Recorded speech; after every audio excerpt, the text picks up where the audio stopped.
네, 이 4차 추경 여야 간의 논란을 빚고 있죠. 이 논란 와중에 불거져 나온 게 하나가 있습니다.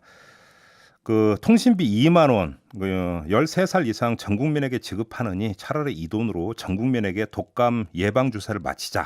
국민의힘에서 이런 주장을 내놓은 건데요. 근데 이게 현실적으로 그러니까 불가능하다라는 또 여당의 반박도 있었습니다. 어떤 게 진실인지 전문가 연결해서 도움 말씀 들어보도록 하겠습니다. 가천대 길병원 감염내과의 엄중식 교수 전화로 연결합니다. 나와 계시죠, 교수님?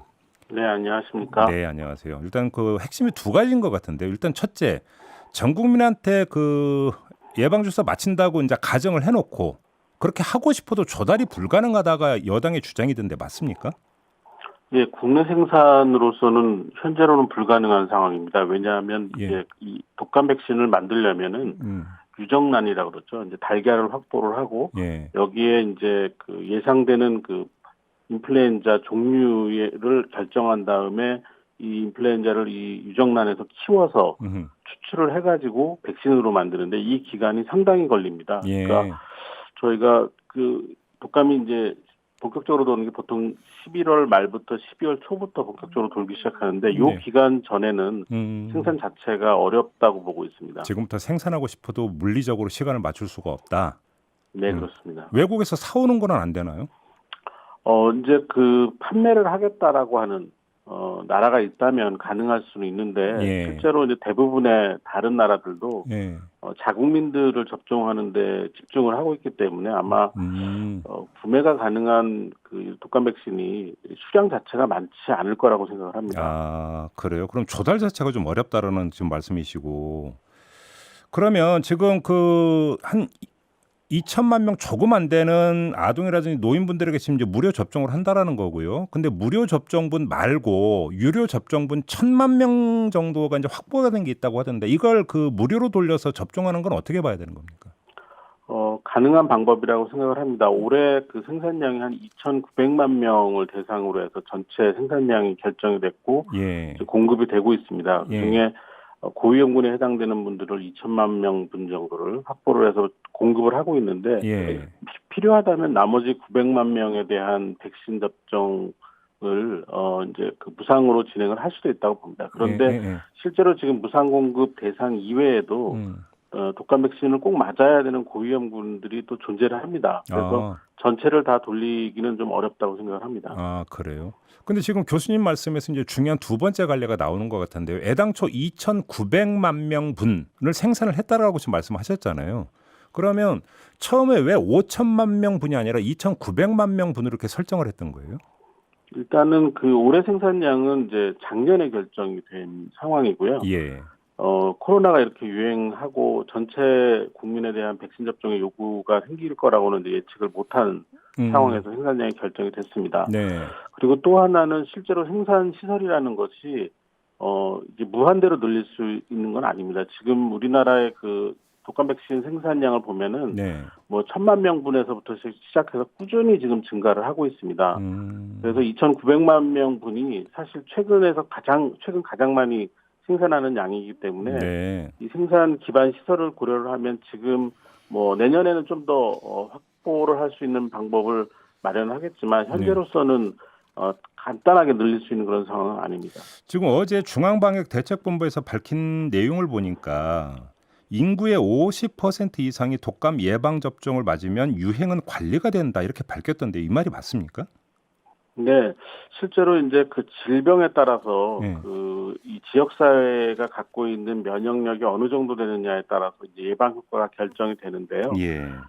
특히 이제 전파력이 강한 질환일수록 그 전체 사회에서의 면역이 굉장히 높아져야 되는데 예를 들면 홍역 같은 경우는 전체 인구의 한 90% 이상이 면역력을 가져야지 유행 관리가 됩니다. 그런데 인플루엔자, 독감의 경우에는 전체 인구의 최소한 한 3분의 1 정도만 항체를 갖고 있어도 아주 큰 유행을 막을 수 있다고 알려져 있기 때문에 지금 2,900만 명이 맞고 그중에 50%만 항체를 만들어도 전체 인구의 3분의 1이 항체를 갖게 되는 그런 군중 면역이 형성되는 그런 상황이 되기 때문에 아하.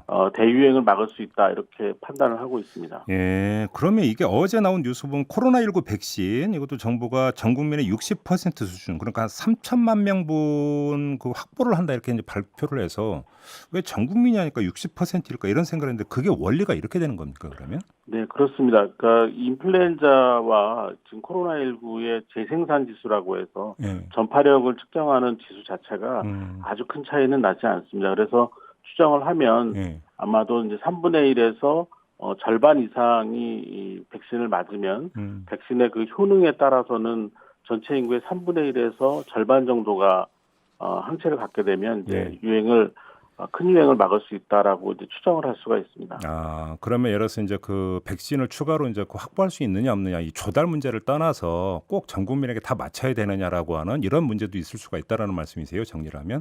네, 그렇습니다. 아, 그래요? 그렇게 봐야 되는 거군요. 그러면 지금 그럼 또 한 가지 문제가 지금 아무튼 정치권에서 이게 지금 이슈가 되지 않았습니까? 그래서 일각에서는 어떤 이야기가 나오냐면 혹시라도 이제 무료 접종이 가능한가 해서 기다리다가 때를 놓칠 수도 있다 이런 지적도 나오던데 이건 무슨 이야기입니까? 그러니까 이제 실제로 그 무료 접종 대상자들은 이제 계속 접종을 진행을 하고 있고 예. 아마도 12월 전에 다 접종을 마칠 겁니다. 그런데 네네. 유료 접종을 해야 되는 분들 중에 여러 가지 그 만성적인 질환이나 네. 또는 이제 면역 저하 질환을 가진 분들 같은 경우에 예. 접종 시기를 잘 지켜야 되는데 예. 이게 이제 무료 접종화 될 수 있다라는 그런 그 신호를 주면은 음흠. 접종을 안 하고 기다릴 가능성도 있습니다. 그렇죠. 그렇게 되면은 예. 접종 시기가 늦어지게 되고 혹시라도 유행 시기 전에 항체가 생성이 안 되는 그런 상황이 되면 위험할 수가 있는 거죠. 예를 들면 우리가 독감 백신을 맞으면 항체가 형성될 때 적어도 한 2주에서 4주 정도가 걸립니다. 그러니까 너무 늦게 맞으면 예방 효과가 생기기 전에 유행을 할 수가 있는 거죠. 예. 이런 부분들이 좀 반영이 돼야 된다고 생각을 합니다. 그러면 지금 정치권에서 이게 뭐 길게 논란을 하면 안 되는 사안이네요. 뭐 가든 부든 빨리 결정을 내려야 되는 거네요. 그러면? 예, 빨리 결정을 해야 되고 그다음에 지금의 그 접종 사업과 또 접종 그 일정이 거기에 이제 어떤 영향을 주지 않는 상태에서 좀 빠르고 확실한 결정이 필요하다고 생각을 합니다. 그래요. 예, 알겠습니다. 좀 정치권에서 이걸 좀 고려를 했으면 좋겠네요. 좀 아무튼 짧고 굵은 논의로 빨리 좀 종결을 좀 지었으면 좋겠고요.